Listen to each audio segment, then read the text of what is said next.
Now for some more creative tips. Abstract art.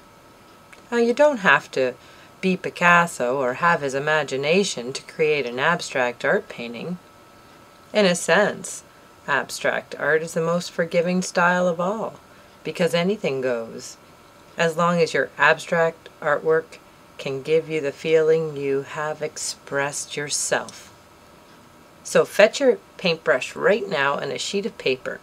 And for the paint, get yourself the cheapest acrylic paint you can find, because I am assuming you're only trying to amuse yourself at this point. When you create with cheap paint, you can splash it around freely. The fun and freedom are what abstract art is all about. One of the key words in our approach to abstract art is spontaneity. The other side of abstract art, and of any other kind of art, is using your intelligence to guide your animal instincts. What would you like to paint? Who would you like to be? Kandinsky? Picasso? Chagall? To be a copycat is an excellent way to start painting, not just abstract art.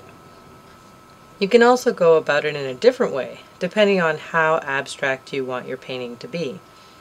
If you feel drawn to abstract expressionism, you may want to start painting without any plan and create as big a mess as possible right away.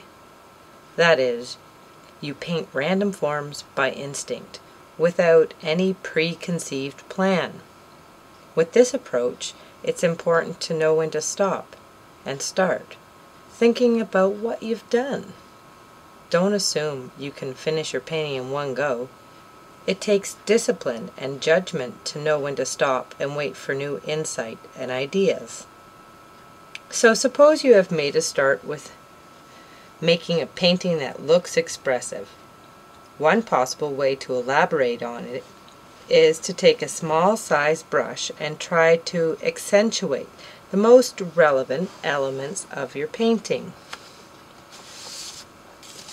You don't do this by thinking about it in a conscious sort of way, but try to imagine what it would feel like if you applied this brushstroke in that color to that location.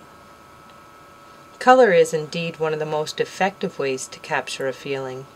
How you move it around and where you place it also leaves lasting impressions.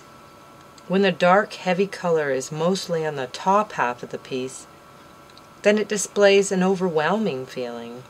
And when the color is mostly light in the top half, then we are uplifted. Turn your abstract upside down and look at it. You may decide to paint on it in many different directions until you feel satisfied. Changing the size of brush you use, using other tools, and even your fingers can add variety to application. You may water the paint down or squeeze it on quite thick. Play around by adding sand to the paint or other materials to create a texture application.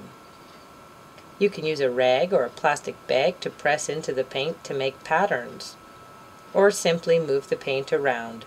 The rag will absorb some of the paint, while the plastic bag will not, each leaving a new and exciting mark. Now mark my word, the unlimited exploration is addictive, for as you free yourself in the process of discovering, it becomes an adventure each time you dive into abstract. Begin with a child's heart, just for fun, and see what happens. If you're blessed to have children in your life, then find the time to paint with them. Enjoy your abstract painting. Until next week, this has been Creative Tips, Art on Air, Daisy Devine, reminding you that art makes you smart.